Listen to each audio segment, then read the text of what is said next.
एक बार फिर 2023 के चुनाव की तरफ आपको लेकर चलते हैं और बात करते हैं दल बदल, वो वाले नेता जो दल बदल किया है, जिसने बीजेपी और सत्ताधारी कांग्रेस दोनों की मुश्किलें बढ़ा कर रखी हुई हैं, चिंता बढ़ा कर रखी हुई है। भारतीय जनता पार्टी ने कांग्रेस से आए 9 लोगों को टिकट दिया, बीजेपी ने कांग्रेस से आए 9 लोगों को टिकट दिया, वहीं कांग्रेस ने बीजेपी से आए 6 लोगों को टिकट दिया। हम विचारधारा की बात करते हैं कि हमारी विचारधारा ये है, हम उन प्रत्याशी को उतारते हैं, लेकिन अब इन आंकड़ों से फिर लगता है कि विचारधारा कुछ नहीं होती, जिताऊ उम्मीदवारी ही सब कुछ होता है या जाति समीकरण ही सब कुछ होता है। कांग्रेस ने बीजेपी से 6 लोगों को टिकट दिया, जिसमें से 2 बीएसपी से आए, 2 नेताओं को उम्मीदवार बनाया। तिजारा एक बहुत इंपॉर्टेंट सीट है, हिंदू मुस्लिम वाला समीकरण वहां पर है, बाबा बालकनाथ सांसद उतरे हैं, तो सामने बसपा से एक विधायक थे जिनको अब कांग्रेस ने ले लिया, उनका नाम इमरान है। अब जरा कुछ नामों पर गौर कीजिए, जो दल बदल कर आए उन्हें टिकट मिल गया। सुभाष महरिया सबसे बड़ा नाम है, जिन्होंने कांग्रेस का हाथ छोड़कर बीजेपी का दामन थामा और अब वो कांग्रेस के प्रदेश अध्यक्ष के सामने चुनाव लड़ रहे हैं।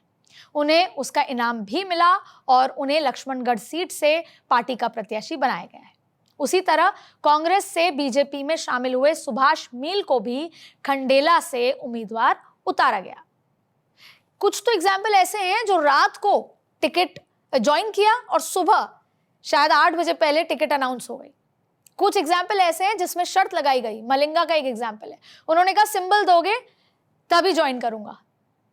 मतलब मलिंगा कांग्रेस के थे, लेकिन भाजपा पर शर्त हुई कि बाड़ी सीट को कांग्रेस भाजपा ने होल्ड करके रखा।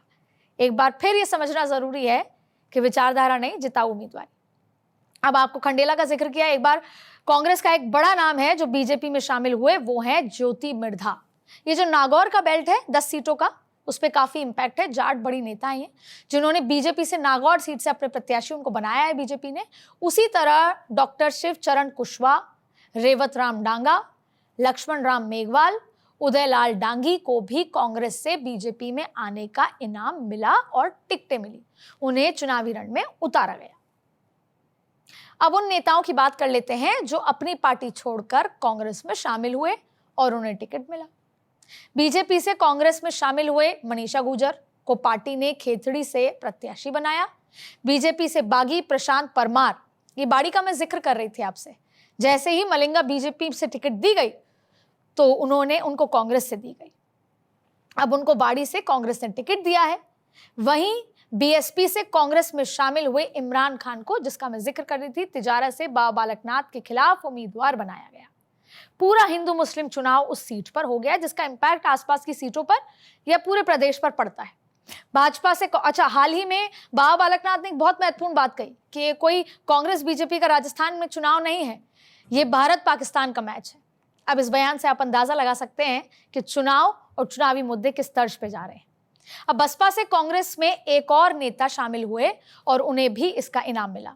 सूरतगढ़ से कांग्रेस ने बीएसपी से बागी डूंगर राम को प्रत्याशी बनाया। धौलपुर से 2 बार के बीजेपी विधायक शोभा रानी कुशवाहा ने भी कांग्रेस का दामन थामा और टिकट पाया। इनका तो जिक्र तब भी है जब राज्यसभा चुनाव थे और क्रॉस वोटिंग, तमाम जिक्र है, और तभी पता लग गया था कि ये अब कांग्रेस का दामन थामेंगे।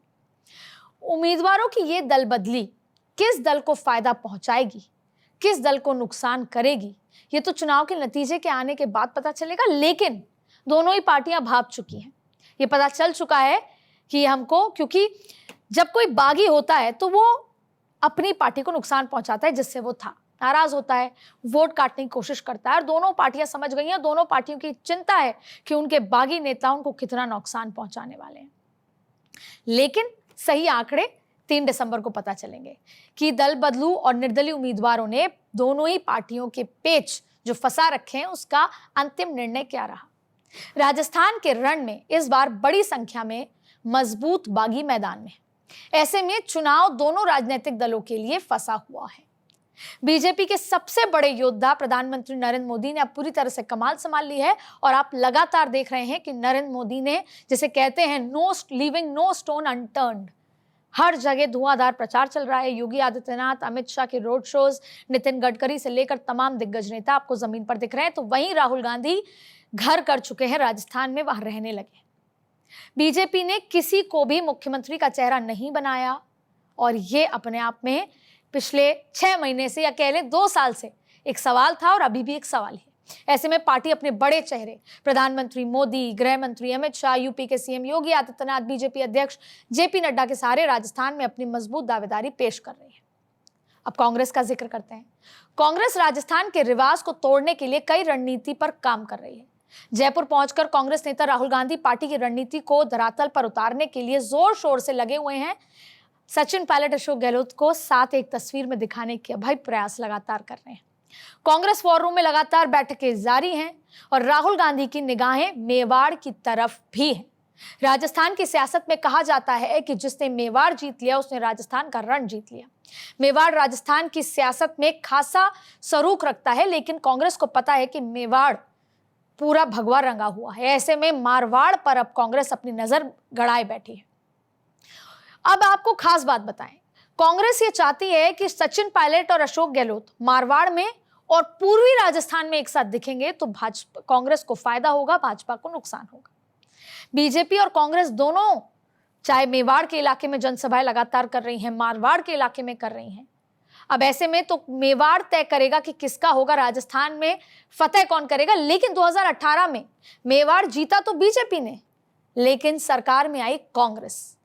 तो ऐसे में इस बार क्या कुछ होगा ये देखना है। लेकिन इस पूरे खेल में कांग्रेस के लिए सबसे बड़ी चुनौती अशोक गहलोत और सचिन पायलट को साथ लाना है।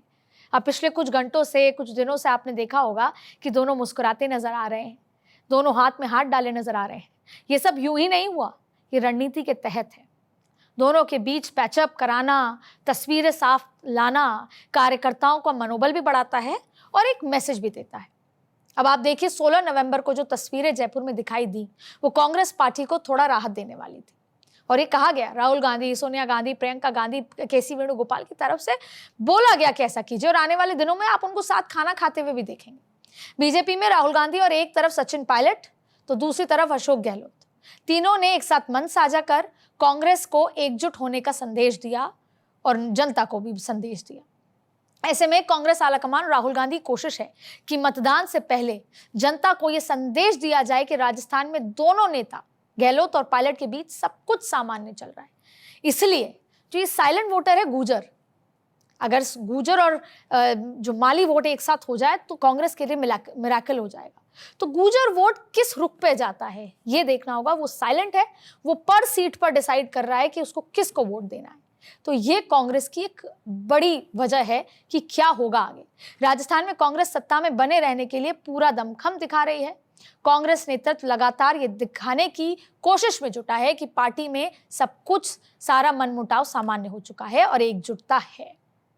कांग्रेस के लिए राजस्थान का चुनाव अस्मिता की लड़ाई है, क्योंकि अगर वो राजस्थान नहीं जीत पाएंगे तो 2024 तो उनके लिए बेहद डिफिकल्ट होगा ही।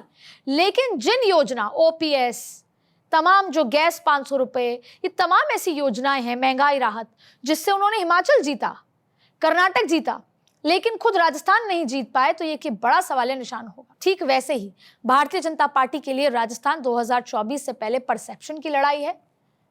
अशोक गहलोत को सत्ता से बाहर करना उनके लिए जरूरी है।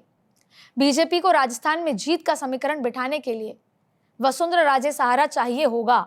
लेकिन एक बात आपको बता दूं, पिछले 5 साल अशोक गहलोत वर्सेस केंद्र सरकार रहा। अशोक गहलोत ने आरोप लगाए कि मेरी सरकार गिराने का षड्यंत्र बीजेपी रचती रही। वहीं बीजेपी ये कहती है कि ये इंटरनल कॉन्फ्लिक्ट थी और ये लड़ाई 4 साल चलती रही, 5 साल चलती रही। ऐसे में भारतीय जनता पार्टी के लिए अशोक गहलोत को सत्ता से बाहर निकालना, जो उनका एक वाक्य है, जो नारा है कांग्रेस मुक्त भारत, उस पर अमल करना होगा। और ये कितना आसान होगा ये आप समीकरणों से देख लीजिए। लेकिन दोनों के लिए ये नाक की लड़ाई है।